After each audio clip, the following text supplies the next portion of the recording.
does the chop on that FJ20. On this special series edition of GRG, we present to you Datsun Heaven Australia. Come on the journey with us as we check out some of the best Datsuns on the East Coast, all the way from Brisbane to Adelaide and in between. Unlike Part 1 in Southern California, we'll be featuring more than just 510s. We are Grassroots Garage, and this is a Datsun Heaven series.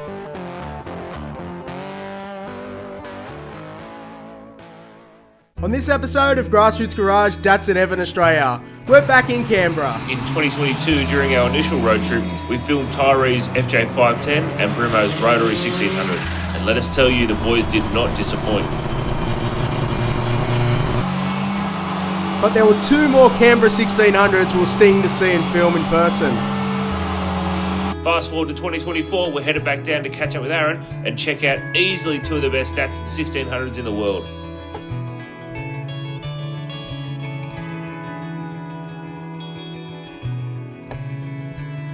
Even though these two very special Datsuns were meant to be part of the 2022 series road trip, we think it's only fitting, even in 2024, that it gets added to the original series and placed amongst all the other epic Datsuns we got to feature on our East Coast road trip.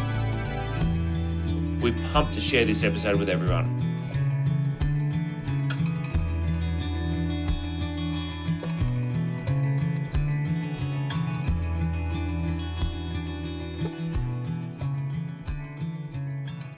G'day, how you going? My name's Aaron Fitzpatrick from Canberra, Australia, and these are my two 510s, 1600s. So this is my first one that I built with my old man and family and friends when we started building it I think when I was 14 years old, finished when I was 20 years old, so it was a bit of a long build. Initially we were building it as my first car to be a streeter, just with an SR non-turbo, and then it just snowballed because obviously our family are into elite show cars, and yeah, the build just went silly.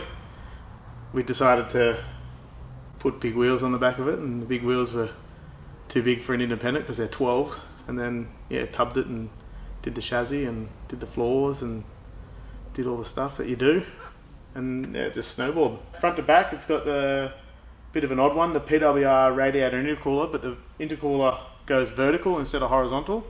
So the reason why that is with the Pro Charger, when I had the Pro Charger on it, doesn't need the long core on it. It needs the short runners to get the volume of air through.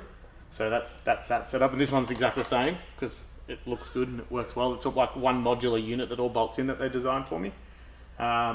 Built SR turbo, built head, bigger valves, GT3540. Behind that is a Jatco 3-speed manualised by Keys, TC converter. Behind that is a Borg Warner diff with a 4-link. Lavelle's coilovers front and rear, and it's got VL turbo brakes front and rear. Because the cars this one's like 1,080 and this one's like 1,050. Like they're pretty light cars. Oh, sorry, that's 1,080. That's 1,050. Okay, that would get confusing. Yeah. This has got the boat anchor in it. Yeah. What does it take to build a elite Summer Nuts car? A grand champion. Yeah, winner. grand champion. Yeah, it was funny yesterday. I just was cleaning after Summer Nuts and realising that we won in 2006. So long ago now. You have to be able to drive your car. Like, you do well in the judging, you do well in the People's Choice, and be able to use it, drive it, and use it to its abilities. So, lucky when this was first finished, it actually had a Pro Charger on it, like a supercharged 4-cylinder, and how we won some of that, it had the Pro Charger on it then. You reckon with? And as we said, the Fitzpatrick family tradition.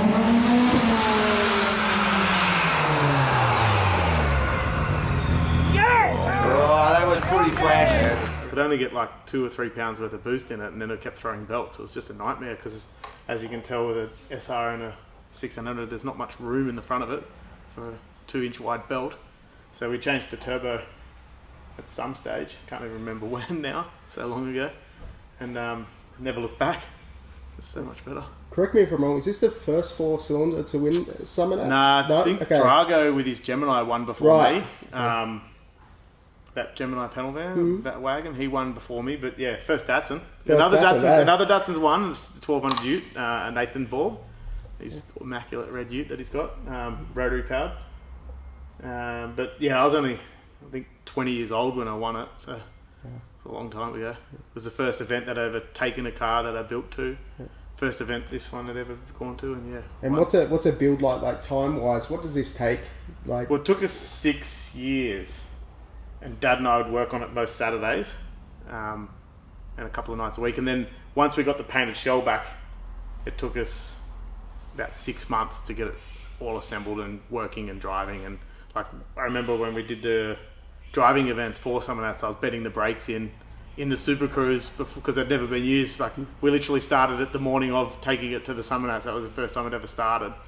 And lucky enough, a mate was there helping us do the beeps and bops in the computer and tune it. So it was good enough to take out the sword. Yeah, cool. Let's move on to this one, man. Yeah, so this Wild one, 510. Yeah, this one we debuted, I think, 2016. It was Motorex. We've been building it. So when we decided to build that car as a show car, I wanted a 1600 as a daily driver. So I bought this one, painted it, did bits and pieces, and then I realised it's really hard to build two cars at once. There's not enough money in the world to build two good cars at once. So this was shelved for a long time, like 10 years, sitting there as a painted shell. Tubbed it, did bits and pieces to it, and then actually repainted it because it had a big scratch in it from sitting around for so long. FJ Turbo, PWR, same modular intercooler radiator setup as that one.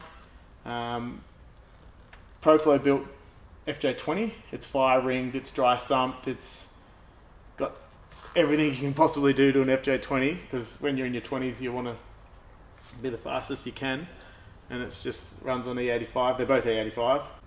Alex Barong tuned this one not long ago. Like, just, it's perfect. Like, it just starts first Sounds go. nice and lumpy too. Yeah, doesn't it's it? angry. It's got big, huge cams in it.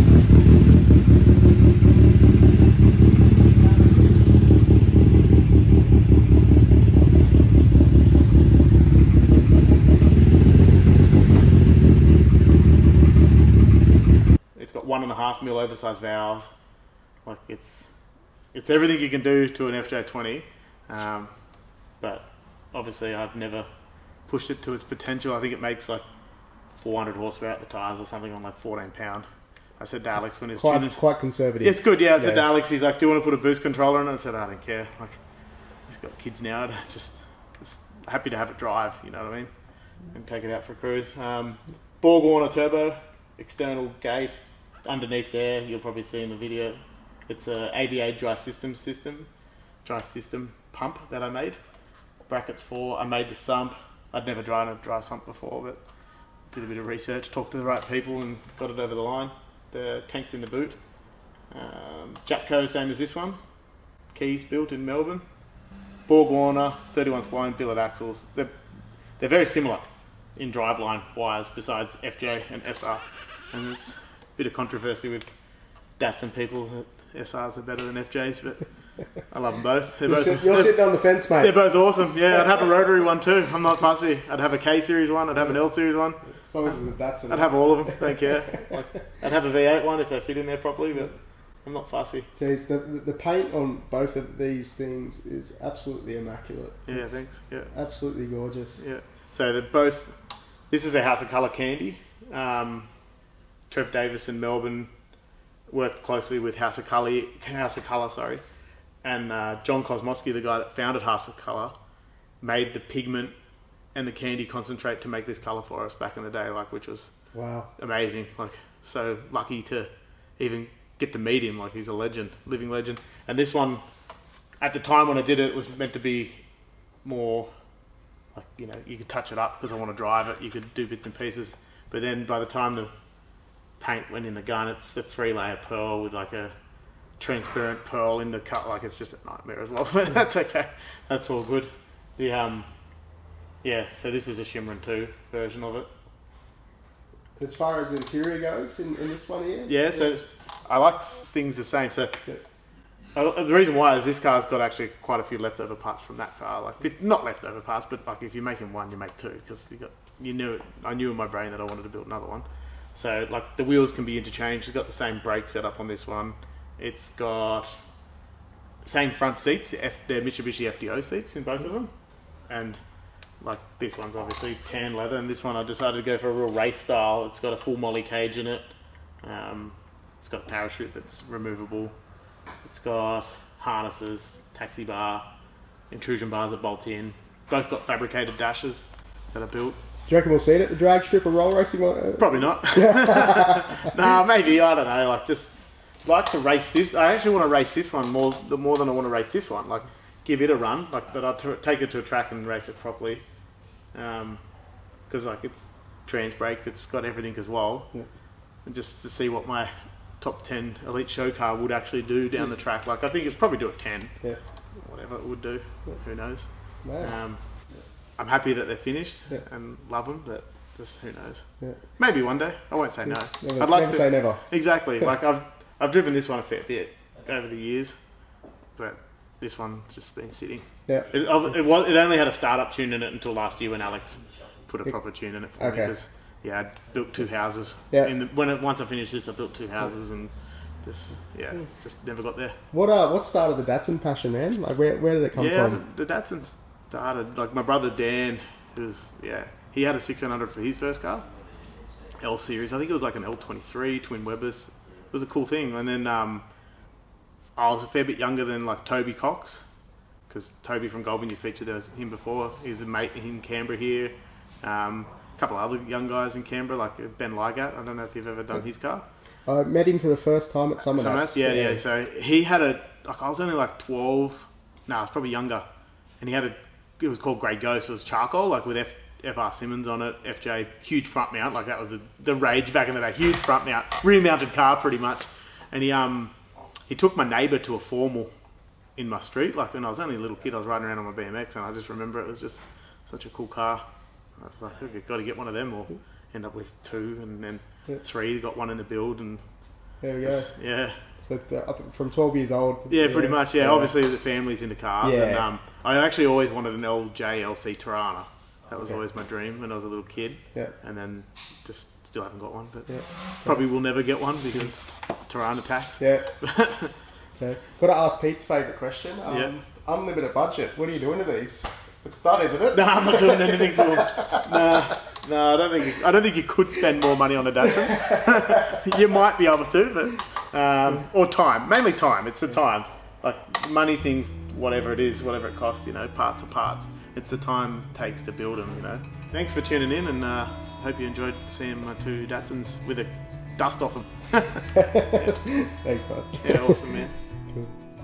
Well, that wraps up the final episode of Datsun Heaven Australia. We want to thank Aaron and every other person that was involved in the project. So as the thumbnail suggests, the purple one is now up for sale. So for all inquiries, hit up Aaron or Fitzpatrick Speedworks. Thanks for watching, and stay tuned for the next one.